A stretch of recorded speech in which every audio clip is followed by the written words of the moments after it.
Hello বন্ধুরা, তো আজকে বলবো যে একটা দাদা আমাকে কমেন্ট করেছিল যে তার পায়রার মস্তি কমে গেছে, মানে পায়রা বাড়িতে সেমন ডাকে না। তো কোন কারণগুলোর জন্য ডাকে না আর কী কী ভাবে করলে পায়রা আবার সেরকমভাবে ডাকতে থাকবে। তো আমার এখানে যে কটা পায়রা দেখতে আছে নর পায়রা প্রচুর মানে গরম টাইপের। তো এদের পিছনে কারণ আছে। আর অনেক পায়রা কি হয়, ধরেন আপনি এই পায়রাটা কারো বাড়ির থেকে নিয়ে আসলেন, তো তার মধ্যে কি হবে, 1 মাসের মতো পায়রাটা নাও ডাকতে পারে, আবার 1 মাসের মধ্যে মানে বেশি গরম পায়রা হলে ডেকে দেয়। তো বেশি গরম পায়রাই মানে বেশিরভাগ ক্ষেত্রে দেখা যায় যে পায়রা আনলেই জোড়া খেয়ে যায়। তো কয়েকটা পায়রা আছে যে পায়রা আপনি আনবেন বাড়িতে, কিন্তু পায়রা আপনার জোড়া খাবে না, তার মধ্যে মস্তি ভাবটা থাকে না। তো ওই জিনিসটা নিয়েই কথা বলবো, কী কী কারণে পায়রার মস্তি কমে যায়। তো এই দেখেন এই পায়রাগুলো দেখেন কতটা গরম। তো এখানে আমি কিছু পায়রা ছেড়ে দেখাচ্ছি, আরও 3টে পায়রা উড়ালাম, মারাপিট করছে প্রচণ্ড, এখানটা রাখে। তো এই দেখেন আমার এই পায়রাগুলো। তো একটা পায়রার মধ্যে মস্তি মানে কিভাবে আনবেন, তো মস্তি হলো পায়রার কমে যায়, পায়রার ভিটামিন ক্যালসিয়াম এইসবের যদি অভাব থাকে পায়রার মধ্যে, তাহলে কিন্তু পায়রার মধ্যে মস্তি কমে যায়। তো এই জিনিসগুলো আপনার খেয়াল রাখতে হবে, পায়রাকে গ্রিট খাওয়াতে হবে। এইসব জিনিস খাওয়ালে কিন্তু পায়রা সবসময় মস্তি করবে, ওই যে সবসময় ঝিমিয়ে বসে থাকবে, পায়রার মধ্যে ডাক থাকে না। তো পায়রাকে ভিটামিন করাবেন, ওই অস্টাবেট বিমরাল এইসব দিয়ে, যত মানে ভিটামিনের ওষুধগুলো আছে ওগুলো দিয়ে আপনারা ভিটামিন করে নেবেন, লিভার ঠিক রাখবেন, পায়রা অটোমেটিকই ডাকবে। আর কিছু পায়রার ব্লাড লাইনটাই এমন হয়েছে যে আপনি কোনো জায়গা থেকে পায়রা আনলেন, সেই পায়রাকে আপনি 6 মাস রেখে দেবেন, তাও দেখবেন সেই নর পায়রাটার মধ্যে কোনো ডাক ভাব থাকে না। তো ওটা একটা ব্লাড লাইন, মানে বলতে পারেন যে একটা পায়রার মধ্যে যদি ব্লাড লাইন ওরকম থাকে না, তো আপনি যে কোনো পায়রার সাথে জোড়া দেবেন, সে পায়রার সাথে জোড়া খাবে না।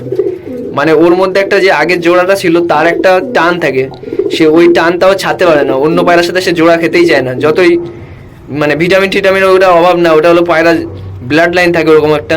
তো আমার কাছে ওরকম 2-3টে পায়রা ছিল আগে। তো ওই পায়রা আপনি জোড়া দিলে ওই পায়রা জোড়া খাবে না, যতদিন না ওই যার আগের মাদিটা ছিল ওই আগের মাদির দেবো, তারপরেই জোড়া খাবে।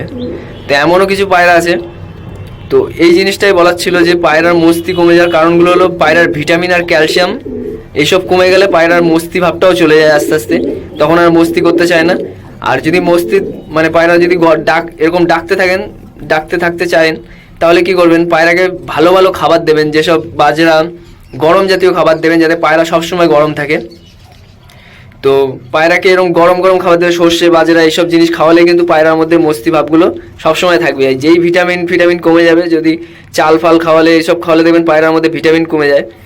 কিন্তু গোলা পায়রা কিন্তু কমে না এইসব, কিন্তু এইসব পায়রার ক্ষেত্রে কমে যায়। যেই একটু কম মানে খাবার একটু অন্যরকম থাকবে, তখন কিন্তু পায়রার মধ্যে ডাক ভাবটা কমে যায়, ক্যালসিয়াম ফ্যালসিয়াম কমে গেলে।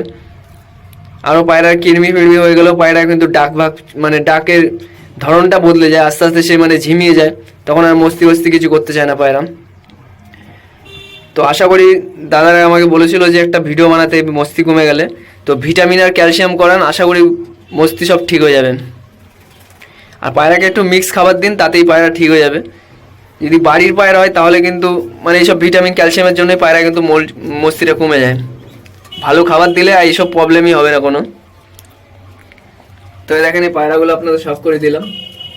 এই একটা মাদি পায়রা বাচ্চা আছে, এই একটা নর পায়রার ডিমটা আমি সরিয়ে দিয়েছি, আর এইটা হলো মেন পায়রা, মানে এদের মা বাবা বলতে গেলে। আর এটা হলো এরই বাচ্চা, এটা 3-4 মাস হয়েছে। আর এই একটা মাদি পায়রা, আরও 3টে পায়রা উড়াচ্ছি, উপরে উড়ছে, ওগুলো দেখাচ্ছি আপনাদের। তো এই দেখেন 3টে পায়রা এখন নিচ থেকে উঠছে। এখন 11টা বাজে, 11:30 বাজে। তো ভেবেছিলাম পায়রা উড়াবো না, তাও উড়ালাম, বাড়িতে থাকলে আর ভাল লাগছিল না। তো এই পায়রাগুলো উঠছে, দেখেন কই গেল।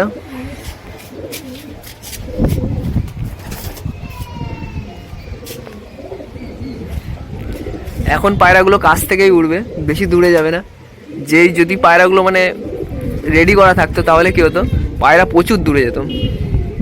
এই যে পায়রাগুলো আসতে দেখছে, এগুলো এক একটা 3-4 কিলোমিটার দূরে দূরে গিয়ে উড়বে। আর এখন এরকম নিচ থেকে উড়বে, যখন প্রথম পায়রা উড়াবো তখন এরকম নিচ থেকে উড়বে। 2-3 ঘন্টা ওড়ার পর পায়রা হাইটে যাবে আর লংয়ে চলে যাবে, অনেক দূরে চলে যাবে। তারপরে যখন পায়রা নামার টাইম হবে তখন পায়রা একদম নিচ থেকে উড়বে, মানে এগুলো 3 দাওয়ায় উড়বে এরকমভাবে। তো দেখি কতক্ষণ ওড়ে। তো পায়রাগুলো বাচ্চা ছিল, আমি তারপরেও উড়িয়ে দিলাম, তো বাড়িতে ছিলাম, ভালো লাগছিল না, পায়রাগুলো ছেড়ে দিলাম। তো এই হাইটে উঠলে বাজ পাখিতে মারতে পারে না, কিন্তু 2-3 ঘন্টা ওড়ার পর এই পায়রা একটু ডিপে যাবে, মানে চামচিকে যেরকম দেখতে হয় ওরকম হাইটে চলে যাবে পায়রা। এখন এই সামনে থেকেই উঠবে, 2-3 ঘন্টা সামনে থেকে উঠবে, যেই 2-3 ঘন্টা পার হয়ে যাবে পায়রা দূরে চলে যাবে।